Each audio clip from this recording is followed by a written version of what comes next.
নমস্কার বন্ধুরা, মিনা রান্নাঘরে সবাইকে জানাই অনেক স্বাগত। আজ আমি আপনাদের দোকানের মতো পারফেক্ট মুচমুচে ঝুরি ভাজা বানিয়ে দেখাবো। তো তার জন্য প্লিজ ভিডিওটাকে স্কিপ করে দেখবেন না, স্কিপ না করে পুরো ভিডিওটি দেখার অনুরোধ রইল। তো আমি প্রথমে এখানে একটা বাটি নিয়ে নিয়েছি আর এর ভেতরে দিয়ে দিচ্ছি বেসন। এখানে আমি 6 থেকে 7 চামচ মতো বেসন নিয়েছি আর এর ভেতরে দিয়ে দেব হলুদ গুঁড়ো আমি খুব কমই দিচ্ছি। আর এরপর দিয়ে দেব একটু লঙ্কার গুঁড়ো, এটা কাশ্মীরি লঙ্কার গুঁড়ো না, লাল লঙ্কার গুঁড়ো, একটু ঝাল ফ্লেভার যাতে আসে তার জন্য। আর এখানে দিয়ে দিচ্ছি পরিমাণ মতো নুন। তো এবার সব কিছু একসাথে আমি একটা চামচ দিয়ে মিশিয়ে নেব।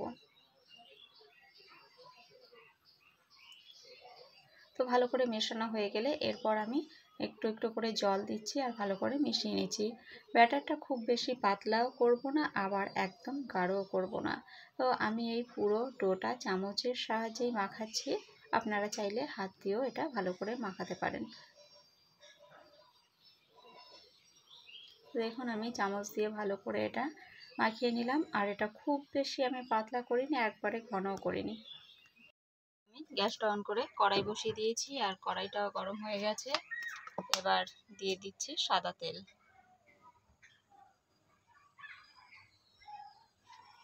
এটা সাদা তেলেই ভাজবো, তাই সাদা তেলটা দিয়ে দিলাম। তো এই যে এটা তো মাখানো রেডি। এবার আমি এই যে এই ডাইসটা নিয়ে নিয়েছি আর এটার সাহায্যেই আমি বানাবো। তো এর উপর থেকে একটু তেল ব্রাশ করে নিচ্ছি। তারপর এর ভেতরে দিয়ে দিলাম,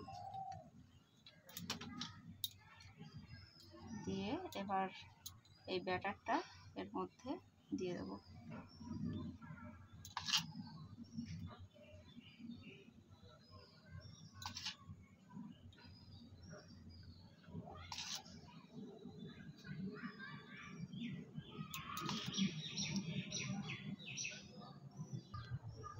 তো এই যে ব্যাটারটা এর ভেতরে দিয়ে দিয়েছি আর এইটা এবার এইভাবে চাপ দেব।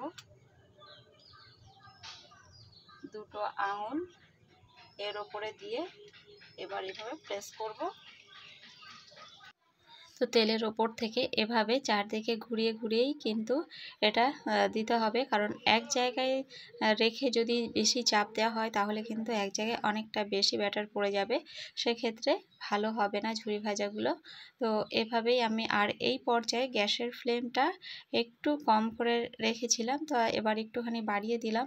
আর তেলটা যদি খুব বেশি গরম হয়ে যায় তাহলে কিন্তু দেওয়ার সাথে সাথেই একদম লাল হয়ে যাবে, পুড়ে যেতে পারে, তাই গ্যাসটা একটু কম করে রাখতে হবে। আর এরপর দেখুন দুদিকটাই আমি ভালো করে ভেজে এই যে তুলে নিয়েছি। আর এভাবেই বাকিগুলোও আমি ভেজে নেব, মানে বাকি ব্যাটারটাও আমি এভাবেই ভেজে নেব। আর দেখুন এটা একদম পুরো জালির মতো হয়ে গেছে। তো দুদিকটাই আমি ভালো করে উল্টে নিয়েছি, উল্টে এটাও আমি লাল লাল করে ভেজে নেব।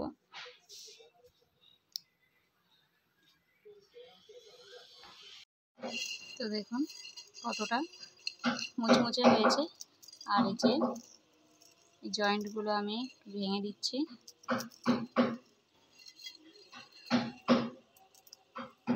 আপনারা এই আওয়াজটা কতটা বুঝতে পারছেন জানি না, পাশ থেকেও অনেক রকম আওয়াজ আসছে।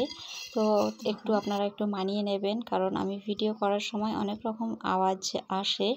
সব আওয়াজগুলো সবসময় বাদ দিতে পারি না, আর যখন বাদ দিতে যাব তখনও আবার অন্য রকমও আওয়াজ ঠিক এসে যায়। তো নানান রকম সমস্যার মধ্য দিয়েও তবুও চেষ্টা করি আপনাদের সাথে কিছু শেয়ার করার। তো আপনারা একটু মানিয়ে গুছিয়ে নেবেন। আর যারা প্রথম থেকেই আমার ভিডিও দেখে যাচ্ছেন তাদেরকে তো অসংখ্য ধন্যবাদ। আর যারা নতুন আছেন, প্রথমবার আমার ভিডিও দেখছেন, তাদেরকে বলবো চ্যানেলটা সাবস্ক্রাইব করে পাশে থাকা বেল আইকনটি অন করে রাখার জন্য। তো এই ঝুরি ভাজাটা যেমন সুন্দর মুচমুচে হয়েছে তেমন কিন্তু খেতেও অসাধারণ হয়েছে। তো আপনারা এটা বাড়িতে বানিয়ে দেখতে পারেন, খুবই ভালো লাগে।